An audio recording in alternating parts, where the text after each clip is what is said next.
سلام به پدرها و مادرها. خواستم بهتون یه دوره جذاب رو معرفی کنم که توی این دوره جذاب میتونید مهارت دستورزی و همینطور خلاقیت بچه‌ها رو افزایش بدید. اگه کودک بین 5 تا 10 سال و یا نوجوانی تو خونه دارید که تا 15 ساله میتونید این دوره رو براش پلی کنید تا هم از آموزش ساخت اسلایم لذت ببره و هم مهارت دستورزیش تقویت بشه.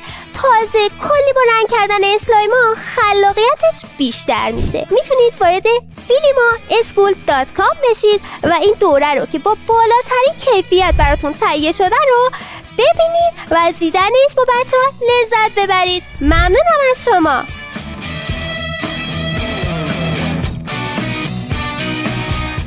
filimaschool.com